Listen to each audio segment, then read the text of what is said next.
Shalom, selamat hari Minggu Bapak Ibu, Saudara-saudara.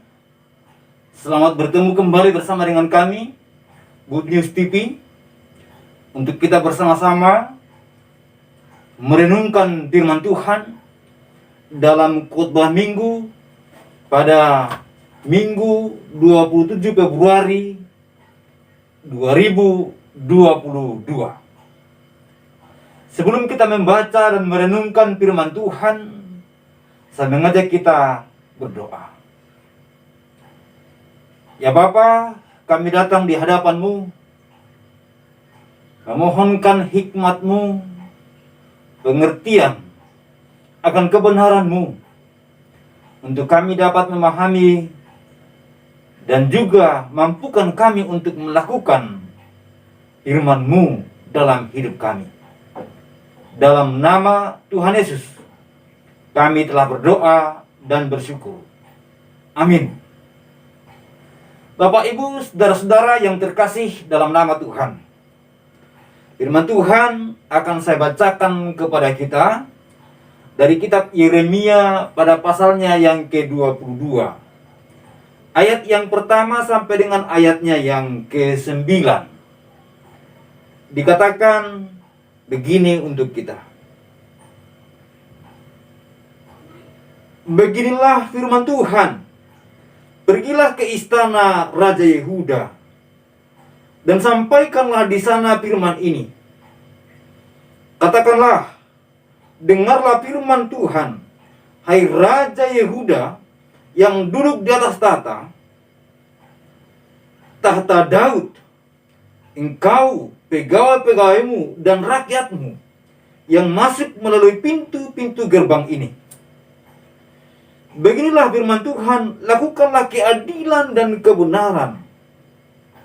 Lepaskanlah dari tangan pemerasannya orang yang dirampas haknya.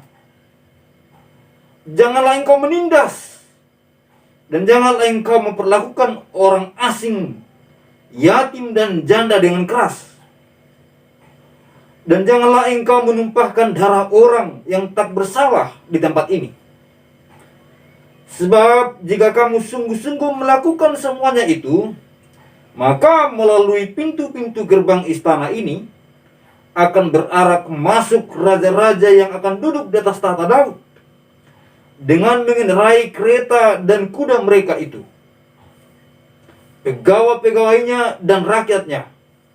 Tetapi jika kamu tidak mendengarkan perkataan-perkataan ini, maka aku sudah bersumpah demi diriku, demikianlah firman Tuhan, bahwa istana ini akan menjadi reruntuhan. Sebab beginilah firman Tuhan mengenai keluarga Raja Yehuda. Engkau seperti Gilead bagiku, seperti puncak gunung Libanon. Namun pastilah aku akan membuat engkau menjadi padang gurun, menjadi kota yang tidak didiami orang. Aku akan menetapkan pemusnah-pemusnah terhadap engkau, masing-masing dengan senjatanya. Mereka akan menebang pohon aras pilihanmu dan mencampakkannya ke dalam api. Apabila banyak bangsa melewati kota ini, maka mereka akan berkata seorang kepada yang lain, mengapakah Tuhan melakukan seperti itu kepada kota yang besar ini? Orang akan menjawab, oleh karena mereka telah melupakan perjanjian Tuhan, Allah mereka, dan telah sujud menyembah kepada Allah lain dan beribadah kepadanya. Demikian jauh pembacaan firman Tuhan bagi kita. Kata firman Tuhan yang berbahagialah setiap orang yang mendengar dan melakukan firman-Nya. Bapak, Ibu, saudara-saudara yang terkasih dalam nama Tuhan, tema kita pada hari ini, lakukanlah keadilan dan kebenaran. Suatu perintah yang tegas datang dari Tuhan kepada orang-orang yang hidup sejaman dengan Yeremia, khususnya di Yehuda pada masa itu, di mana pada masa Yeremia, khususnya pada masa-masa Sedekia, bahkan sebelumnya, ada suatu kemerosotan moral, kemerosotan agama, atau kemerosotan hal-hal rohani bagi bangsa Israel pada waktu itu, sehingga mereka banyak melakukan hal-hal yang bertentangan dengan perintah Tuhan. Hal-hal yang bertentangan dengan perintah Tuhan bukan semata-mata tentang ibadah seremonial, tetapi di dalam perlakuan mereka untuk menghargai, menghormati kemanusiaan, mengasihi orang-orang yang susah, peduli kepada orang-orang yang miskin, janda, yatim piatu, sepertinya pada masa itu sudah mulai diabaikan. Bahkan kalau kita meruntut kembali kepada pasal-pasal awal kitab Yeremia, kita akan melihat betapa banyaknya nubuatan Yeremia yang begitu tajam untuk menunjukkan perkataan Tuhan yang tegas dengan nada yang murka terhadap umat Tuhan pada waktu itu. Namun apa yang terjadi, justru Yeremia mendapatkan penentangan, bahkan juga penistaan, penderitaan, karena ketika dia mengatakan kebenaran, orang sudah menganggap itu sesuatu yang tidak layak untuk diikuti. Orang menganggap bahwa apa yang mereka perbuat itu adalah hal yang baik. Orang menganggap bahwa apa yang mereka lakukan sesuka hati mereka adalah hal yang benar. Dan ketika Yeremia menubuatkan atau menyampaikan firman Tuhan yang berupa teguran yang keras, tidak diterima. Bapak Ibu saudara-saudara yang terkasih nama Tuhan, ini khususnya pada pasal 22 adalah kesekian kalinya Yeremia menyampaikan teguran Tuhan yang begitu keras dan tegas bagi umat Tuhan pada waktu itu. Siapa yang mendapatkan teguran dan juga perintah yang tegas itu? Kalau kita membaca judul perikopnya, dikatakan nubuat melawan Raja Yehuda. Saudara yang terkasih dalam nama Tuhan, Yeremia pada ayat yang pertama kita boleh melihat bahwa dia diperintahkan untuk pergi ke istana untuk menyampaikan perintah Tuhan, firman Tuhan, agar didengar oleh raja, agar sekiranya dia mendengar, maka dia akan berubah, dan juga rakyatnya akan berubah, para pegawainya akan berubah, sehingga mencari jalan Tuhan dan melakukannya kembali dalam kehidupannya, sehingga mereka akan mendapatkan situasi yang nyaman, situasi yang penuh dengan berkat, dengan kasih sayang. Namun, saudara-saudara yang terkasih nama Tuhan, terkadang orang yang menyampaikan kebenaran dengan tegas seperti itu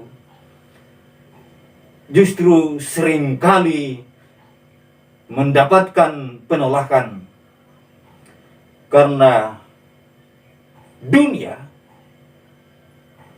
dalam tanda petik lebih mencintai atau lebih mengingini hal-hal yang bukan dari Tuhan. Dunia yang saya maksudkan adalah manusia yang berdosa. Bapak Ibu saudara-saudara yang terkasih nama Tuhan, jadi jelas Tuhan berkuasa menyampaikan perintahnya kepada siapapun. Itu yang perlu kita renungkan yang pertama pada minggu kali ini. Dikatakan bahwa Yeremia harus pergi ke istana. Raja siapapun dia harus tunduk kepada Tuhan, apalagi bukan raja. Bagaimanapun status sosial, bagaimanapun tingkat kekuatan, kemampuan, bagaimanapun tingkat kepintaran, kejeniusan, bagaimanapun tingkat kekayaan seseorang, dia harus mendengar suara Tuhan dan harus tunduk kepada Tuhan. Dan jika tidak, maka lihatlah ke belakang atau selanjutnya dari bagian ayat ini akan ada konsekuensinya. Tak peduli siapapun kita harus mendengarkan apa yang Tuhan katakan dan harus mau melakukannya. Dikatakan bahwa Yeremia harus pergi ke istana Raja Yehuda dan mengucapkan perkataan-perkataan yang tegas baginya. Dikatakan bahwa raja yang duduk di atas tahta itu dan pegawai-pegawai dan bahkan rakyat, mereka harus mendengarkan perintah Tuhan. Mereka harus melakukan keadilan dan kebenaran. Itulah inti dari pembacaan ini. Jadi Bapak Ibu saudara-saudara yang terkasih nama Tuhan, firman Tuhan tidak hanya disampaikan kepada pejabat tinggi. Firman Tuhan tidak hanya disampaikan kepada para raja. Firman Tuhan juga disampaikan kepada para pegawai-pegawai kerajaan, orang-orang terdekat atau para pejabat sosial yang mungkin tinggi atau menengah. Tapi firman Tuhan juga disampaikan kepada para rakyat jelata. Jadi kepada semua manusia tidak mengenal status sosialnya, semuanya harus mendengarkan firman Tuhan, karena Tuhan berbicara kepada semuanya. Bapak Ibu saudara-saudara yang terkasih nama Tuhan, demikian pun mengenai kasih Tuhan, keadilan Tuhan, kebaikan Tuhan, kesetiaan Tuhan. Tuhan tidak pernah berpilih-pilih, tidak pernah pandang bulu. Bukan karena si A sebagai seorang raja maka Tuhan memberikan kasih yang lebih besar, atau karena si B adalah seorang raja jelata maka Tuhan tidak mempedulikan. Bukan karena si A adalah seorang raja maka ketika dia salah Tuhan ampuni. Lalu ketika si B melakukan salah, karena dia adalah rakyat biasa maka Tuhan langsung menghukum. Allah itu Allah yang adil. Itulah sebabnya firman Tuhan disampaikan kepada semua manusia, baik raja maupun pegawai raja, bahkan rakyat jelata. Semua kita sama di hadapan Allah. Bahkan pendeta ataupun majelis, penatua, ataupun mungkin jemaat awam, semuanya sama di hadapan Allah. Kita semua harus mendengarkan suara Tuhan. Kita semua harus mau melakukan suara Tuhan. Dan jika tidak, walaupun saya seorang pendeta, walaupun teman-teman lain seorang hamba Tuhan barangkali punya jemaat yang sangat banyak sekalipun, tetap saja akan ada resiko dari apa yang kita perbuat dalam hidup ini. Oleh karena itu, yang pertama yang kita renungkan dari bagian ini adalah, siapapun kita, Tuhan berkuasa atas kita, dan Dia menyampaikan firman-Nya untuk kita taati. Kemudian Bapak Ibu saudara yang terkasih nama Tuhan, kita masih kepada inti selanjutnya. Dikatakan pada bagian ini bahwa mereka harus melakukan keadilan dan kebenaran. Bapak Ibu saudara-saudara, mungkin kita akan bertanya-tanya, mengapa dikatakan bahwa raja, pegawai, dan juga masyarakat atau rakyat harus melakukan keadilan dan kebenaran? Bukankah keadilan adalah tugas dari negara? Bukankah keadilan adalah tugas dari para hakim? Bukankah keadilan tugas dari para pemimpin? Mungkin kita juga bertanya-tanya. Dikatakan bahwa harus melakukan kebenaran. Bukankah para imam harus mendapat tanggung jawab lebih? Para rohaniawan mendapat tanggung jawab lebih tentang kebenaran? Tidak, semuanya sama rata. Karena perihal melakukan keadilan dan kebenaran itu selalu berkaitan dengan memang kelembagaan. Tetapi semua manusia yang ada di bumi ini semuanya memiliki kelembagaannya. Lembaga pemerintah, baru lembaga swasta, sampai lembaga terkecil adalah lembaga keluarga, sekolah, di tempat pekerjaan, perusahaan, dan lain sebagainya.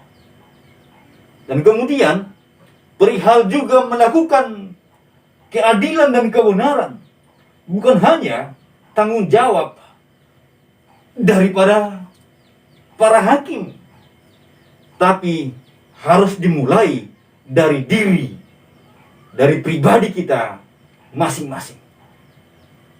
Saudara-saudara yang terkasih dalam nama Tuhan, menjadi problem yang sangat luar biasa di beberapa negara, masalah keadilan dan masalah melakukan kebenaran. Ini adalah hal yang menjadi sorotan dunia, bukan hanya di negara-negara kecil, tapi bahkan juga di negara-negara besar. Persoalan masalah keadilan adalah hal yang selalu menjadi sorotan masyarakat umum. Bapak Ibu saudara-saudara yang terkasih nama Tuhan, Tuhan menginginkan kita menjadi orang-orang yang benar-benar adil dan juga benar-benar melakukan kebenaran. Karena baik keadilan dan kebenaran itu merupakan suatu kata yang merupakan kata yang sama dalam pengertiannya. Kata sedekah, di mana seorang yang adil dia akan benar, seorang yang benar dia akan adil. Bapak Ibu saudara-saudara yang terkasih nama Tuhan, dan kita diharapkan menjadi orang-orang yang melakukan hal yang demikian. Pada masa lampau ketika Yeremia menyampaikan bagian ini, pada masa itu ada banyak orang yang tidak mendapatkan haknya. Ada banyak orang yang dirampas hak-haknya. Dan para yatim kehilangan haknya. Janda-janda tidak mendapatkan perhatian. Mereka diabaikan begitu saja. Bapak Ibu saudara-saudara yang terkasih nama Tuhan, baik agama Yahudi maupun agama Kristen adalah agama yang mengajarkan bahwa seorang yang mengasihi Tuhan haruslah mengasihi sesamanya. Yesus sendiri pernah berkata ketika dia mengatakan kepada murid-muridnya sebuah pengajaran bahwa ketika orang yang kecil tidak menerima ketika dia meminta, maka Tuhan katakan bahwa orang itu seperti tidak memberikan kepada saya. Tuhan mengatakan apa? Ketika aku lapar, engkau tidak memberikan aku makan. Ketika aku haus, engkau tidak memberikan aku minum. Murid-murid bertanya, orang-orang bertanya, kapan kami melihat engkau haus, tapi kami tidak memberikan kau minum? Kapan kami melihat engkau lapar, tapi kami tidak memberikan engkau makan? Tuhan mengatakan apa? Apa yang engkau tidak lakukan kepada seorang yang anak kecil itu, engkau tidak melakukannya untuk saya. Bapak Ibu saudara-saudara yang terkasih nama Tuhan, Yesus juga merincikan sebagaimana yang telah kita dengarkan pada khotbah minggu lalu. Kesimpulan dari hukum Tuhan, Torah, itu adalah bagaimana kita mengasihi Tuhan dan juga mengasihi sesama. Oleh karena itu Bapak Ibu saudara-saudara yang terkasih nama Tuhan, Tuhan begitu murka. Tuhan tidak akan senang ketika dia melihat adanya tindakan kesewenang-wenangan. Tuhan begitu murka ketika melihat adanya orang-orang yang merampas hak orang lain. Tuhan begitu murka ketika melihat adanya orang lain yang menderita tetapi kita tidak mau tahu, tidak peduli.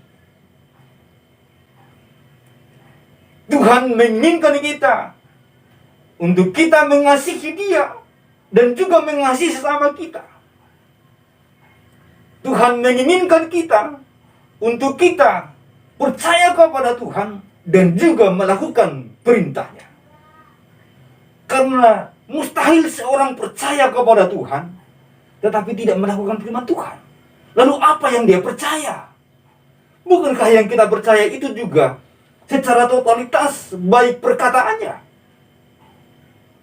Segalanya kita percaya tentang Tuhan, maka percaya juga kata-katanya.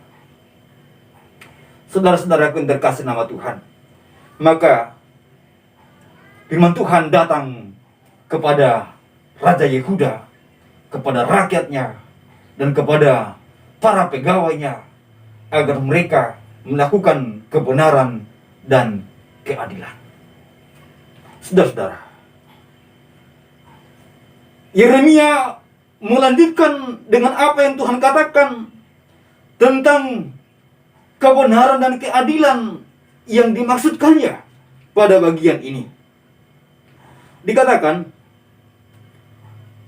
pada ayat yang ketiga, lepaskanlah dari tangan pemerasnya orang yang dirampas haknya. Jangan engkau menindas dan janganlah engkau memperlakukan orang asing, yatim dan janda dengan keras. Janganlah engkau menumpahkan darah orang yang tak bersalah di tempat ini. Bapak, Ibu, saudara-saudara yang terkasih nama Tuhan, betapa Tuhan peduli kepada orang-orang yang terpinggirkan ternyata. Betapa Tuhan mengasihi orang-orang yang kurang mendapatkan kasih sayang daripada manusia pada umumnya.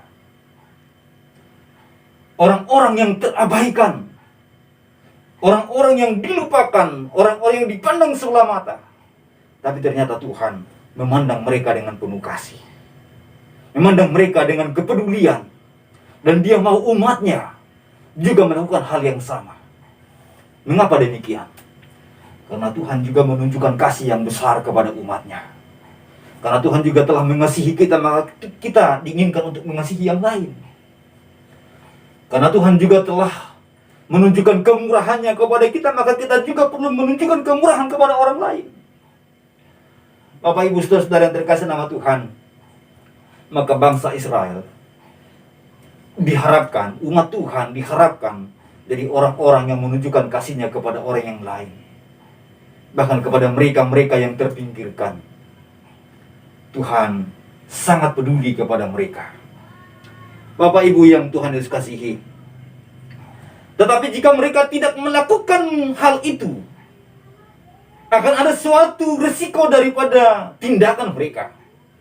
Karena sudah diperingatkan, tetapi tidak dilakukan, maka pasti akan ada resikonya.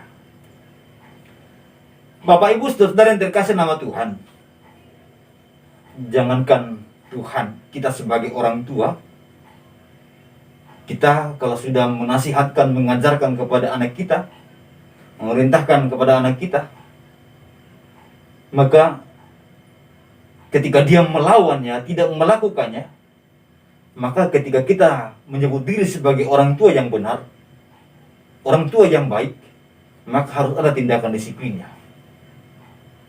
Kalau tidak, lama-kelamaan dia akan semakin memberontak dan semakin melawan. Jadi, didikan perlu ada disiplin. Tuhan juga demikian. Bangsa Israel, umat Tuhan, adalah umat Tuhan pada waktu itu yang selalu jatuh, bangkit lagi, jatuh, bangkit lagi. Bahkan ketika diberikan disiplin sekalipun, mereka tetap seperti itu. Jadi Bapak, Ibu, saudara yang terkasih nama Tuhan, Tuhan harus mengatakan kepada mereka, jika engkau tidak melakukannya, maka inilah resiko yang akan engkau tanggung. Tetapi jika engkau melakukannya, maka inilah resiko juga yang akan engkau terima. Sebagaimana saya katakan tadi di muka, bahwa firman Tuhan diberikan kepada semua manusia, baik raja maupun bangsawan, para pegawai atau karyawan atau masyarakat jelata, golongan atas, menengah ataupun golongan bawah, tua maupun muda, semuanya disampaikan kebenaran firman Tuhan kepadanya. Dan semuanya harus mendengar dan mau melakukan. Dan jika tidak, maka akan berlaku juga keadilan yang sama. Karena Tuhan akan adil kepada para bangsawan. Tuhan yang sama juga adil kepada para raja. Tuhan yang sama juga adil kepada para bawahan. Tuhan yang sama juga adil bahkan kepada rakyat jelata. Tuhan yang sama adil kepada segala makhluk. Saudara yang terkasih nama Tuhan, karena Tuhan tidak akan mungkin untuk menunjukkan bahwa Dia Tuhan yang sebagai otoriter, yang hanya memerintahkan secara suka-suka. Tapi dia harus setia kepada apa yang dia ucapkan. Dia adil dalam perkataan dan juga dalam perbuatannya. Bapak Ibu, saudara terkasih nama Tuhan. Maka di sini diingatkan kepada umat Tuhan bahwa jika engkau tidak melakukannya, jika raja tidak melakukannya, maka apa yang akan terjadi? Tetapi jika raja melakukannya, apa yang akan terjadi? Ada dua hal yang memang sangat penting untuk diperhatikan. Yang pertama, bahwa dikatakan bahwa jika mereka melakukannya dengan sungguh-sungguh, maka melalui pintu-pintu gerbang istana ini akan berarak masuk raja-raja yang duduk di atas tahta Daud dengan mengendarai kereta dan kuda mereka, pegawai-pegawai dan rakyatnya. Jadi dikatakan bahwa ketika mereka melakukan firman Tuhan yang disampaikan, yaitu perihal melakukan kebenaran dan keadilan, perihal mengasihi orang yang susah, memberikan haknya kepada orang yang dirampas haknya, tidak berlaku keras kepada janda ataupun yatim, maka dikatakan nanti raja-raja Yehuda akan berarak masuk dengan kudanya, dengan kereta kudanya. Rakyatnya pun demikian, para pegawainya demikian, menggambarkan suasana yang makmur, menggambarkan suasana yang aman, kuat dan kokoh dalam kerajaan. Itulah yang akan terjadi ketika mereka melakukan firman Tuhan. Bapak Ibu saudara yang terkasih nama Tuhan, apa yang akan terjadi bagi kita ketika kita melakukan firman Tuhan? Hal yang hampir sama akan terjadi. Firman Tuhan katakan bahwa jika engkau baik-baik mendengarkan suaraku, diberkatilah engkau di ladang, diberkatilah engkau di rumah. Bapak Ibu saudara yang terkasih nama Tuhan, dimanapun dan apapun yang kita kerjakan diberkati Tuhan, ditolong Tuhan, dikasihani Tuhan. Tapi jika kita tidak mau mendengar dan melakukan suara Tuhan, apa yang akan terjadi? Hukuman Tuhan akan datang. Hal yang sama terjadi pada bagian ini. Dikatakan selanjutnya, tetapi jika kamu tidak mendengarkan perkataan-perkataan ini, maka aku bersumpah demi diriku, demikianlah firman Tuhan, bahwa istana ini akan menjadi reruntuhan. Sebab beginilah firman Tuhan mengenai keluarga Yehuda. Engkau seperti Gilead bagiku, seperti puncak gunung Libanon. Namun pastilah aku membuat engkau menjadi padang gurun, jadi kota yang tidak didiami orang. Aku akan menetapkan pemusnah-pemusnah terhadap engkau, masing-masing senjatanya. Mereka akan menebang pohon aras pilihanmu dan mencampakkannya ke dalam api. Menggambarkan suatu hukuman yang sangat mengerikan, yang sangat suram, bahwa dikatakan istana akan menjadi reruntuhan. Kota yang berkubu, kota yang indah itu akan menjadi seperti padang gurun atau padang belantara. Pemusnah-pemusnah datang untuk memusnahkan, menghukum. Tak tergambarkan itu adalah masa-masa yang akan sangat sulit sekali. Bapak Ibu saudara yang terkasih nama Tuhan, jika mereka tidak mau mendengarkan suara Tuhan, jika mereka tidak mau melakukan keadilan dan kebenaran, maka itulah yang akan terjadi bagi mereka. Sayang dibalik sayang, apa yang terjadi ketika pemerintahan Raja Zedekia, bahwa hal itu benar-benar terjadi. Terjadilah pembuangan. Nebukadnezar menguasai bangsa itu, dan dibawalah mereka kepada pembuangan di Babel. Yang lebih mengerikan lagi, tembok-tembok kota hancur. Pemusnah-pemusnah datang. Kota itu menjadi sepi karena masyarakatnya mengalami pembuangan. Yang lebih mengerikan lagi, anak-anak Zedekia dibantai di hadapan matanya sendiri. Itu adalah hukuman yang dia terima ketika tidak mau melakukan firman Tuhan. Tidak jauh dari masa yang sebelumnya, Raja Yosia menunjukkan suatu kehidupan yang beriman kepada Tuhan. Masa-masa sebelum Sedekia. Tapi apa yang dilakukan Tuhan? Rakyatnya, negaranya makmur, mengalami ketenangan dan kesejahteraan yang luar biasa. Karena mereka, yaitu raja dan juga rakyatnya, takut akan Tuhan, mendengarkan suara Tuhan dan juga melakukannya. Tapi ketika raja dan juga rakyatnya tidak lagi mendengarkan suara Tuhan dan tidak lagi mau melakukannya, maka apa yang terjadi? Hukuman terus datang. Dan akhirnya mereka harus mengalami pembuangan. Luar biasa mengerikan. Bapak Ibu Saudara terkasih nama Tuhan, hari ini kita harus memilih. Kita mau mendengarkan suara Tuhan dan melakukannya, ataukah kita mau mengabaikannya demikian saja? Apakah kita mau mendengarkan firman Tuhan untuk kita melakukan yang benar dan yang adil? Ataukah kita tidak mau melakukannya? Apalah kebenaran dan keadilan itu? Itu adalah firman Tuhan secara keseluruhan.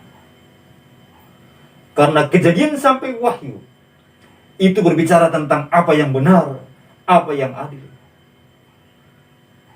Menunjukkan kasih kepada sesama sebagai wujud cinta kita kepada Tuhan. Itu juga adalah kebenaran dan juga yang adil. Bapak Ibu Saudara yang terkasih nama Tuhan, saya percaya saudara yang mendengarkan khotbah ini akan mengatakan amin dalam hati Anda untuk melakukan kebenarannya, untuk melakukan firman Tuhan. Dan kita percaya Tuhan akan menolong kita melakukannya dalam kehidupan kita. Bapak Ibu Saudara yang terkasih nama Tuhan, hukuman itu hanya terjadi bagi umat Tuhan karena mereka menolak untuk melakukan firman Tuhan, menolak untuk melakukan apa yang benar dan adil, dan tidak mau menghargai apa yang disampaikan oleh Nabi Yeremia. Dan pada akhirnya mereka pun mendapatkan hukumannya yang datang dari Tuhan. Padahal ada janji yang indah ketika atau jika mereka melakukan itu. Jika mereka melakukan kebenaran keadilan itu, maka ada janji Tuhan yang sangat indah, berkat yang luar biasa. Tapi ternyata mereka lebih memilih kutuk daripada berkat. Mereka lebih memilih hukuman daripada kasih sayang. Mereka lebih memilih murka Allah daripada kemurahan Allah. Dan saudara yang terkasih nama Tuhan, pada ayat yang ke-8 dan ke-9 mengingatkan kita demikian, bahwa kota yang tadinya hebat dan besar itu akan menjadi kota yang sepi. Lalu kemudian orang-orang akan berkata, mengapakah Tuhan melakukan seperti itu kepada kota yang besar ini? Orang akan menjawab, oleh karena mereka telah melupakan perjanjian Allah, mereka telah sujud menyembah kepada Allah lain dan beribadah kepadanya.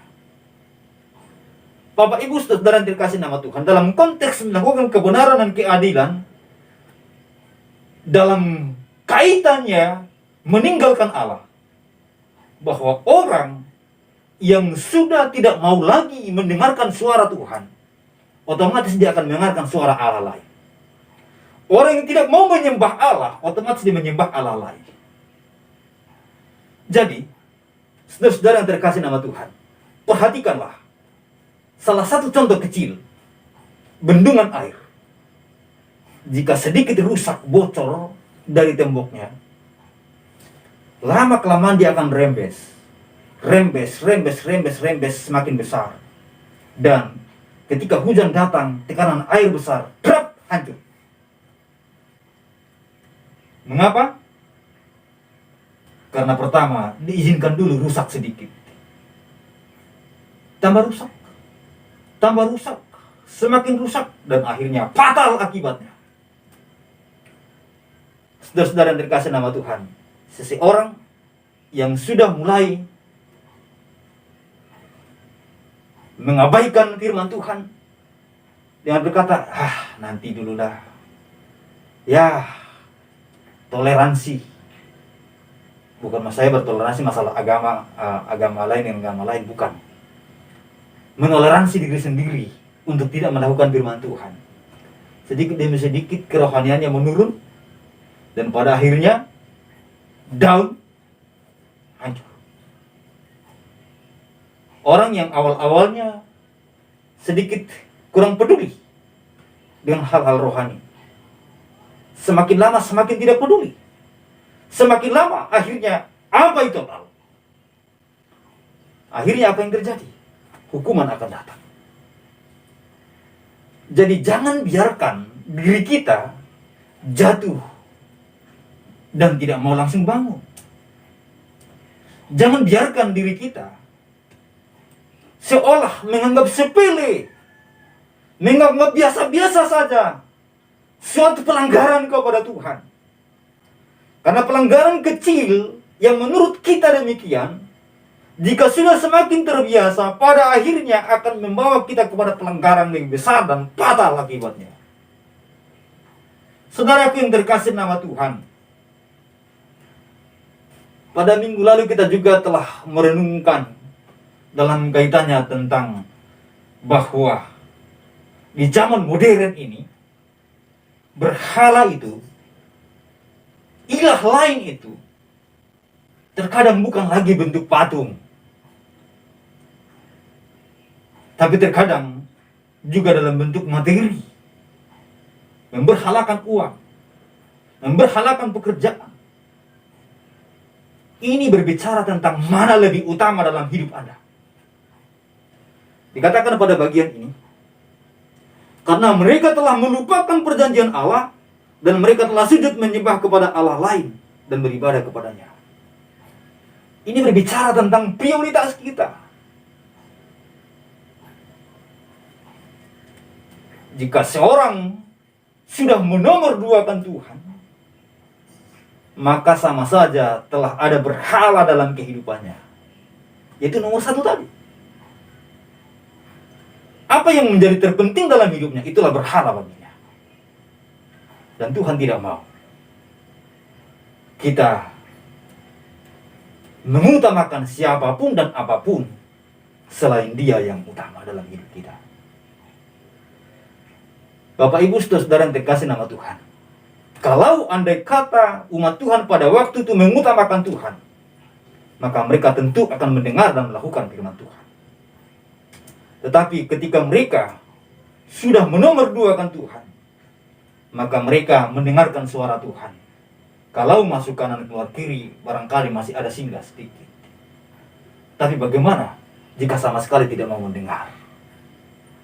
Saudaraku, saya percaya Anda yang mendengarkan khotbah ini bukan hanya menghabis-habiskan waktu secara sia-sia, tetapi mendengar untuk melakukan. Dan ada upah, ada berkat Tuhan bagi saudara yang mendengar dan melakukan firman Tuhan. Lakukanlah kebenaran dan keadilan, dan engkau akan mendapatkan upah yang baik dari Tuhan. Tuhan memberkati kita. Marilah kita berdoa. Kami mengucap syukur kepadamu ya Bapa. Engkau mengajari kami untuk kami melakukan kehidupan ini menjadi hidup yang berarti, hidup yang adil, hidup yang benar, yang mendengarkan firman-Mu dan melakukannya secara baik dalam kehidupan kami. Ampuni kami jika kami seringkali lemah, tapi biarlah kami kuat hari ini dan selanjutnya, untuk kami menjadi pelaku-pelaku kebenaran-Mu, dan berkatilah kami ya Bapa. Terima kasih ya Tuhan, kami berdoa bagi saudara kami yang lemah, kuatkan mereka, yang sakit sembuhkan mereka, yang berkekurangan Tuhan berikan mereka kecukupan, bahkan kelimpahan. Terpujilah Engkau Tuhan. Dalam nama Tuhan Yesus kami bersyukur berdoa. Saudara yang terkasih dalam nama Tuhan, pergilah kepada aktivitasmu masing-masing. Berlakulah benar dalam hidupmu, berlakulah adil dalam tingkah laku, lalu Arahkan hati dan pikiranmu kepadanya, terimalah berkatnya. Kiranya kasih karunia dan damai sejahtera dari Allah Bapa dan Tuhan kita Yesus Kristus, dengan perantaraan Allah Roh Kudus itulah yang menyertai, memberkati saudara hari ini sampai selama-lamanya. Amin. Amin. Tuhan berkati kita semua. Sampai ketemu di edisi berikutnya. Lakukanlah kebenaran dan keadilan. Harapkanlah berkat dan pertolongan Tuhan dalam hidup. Tuhan memberkati kita. Shalom.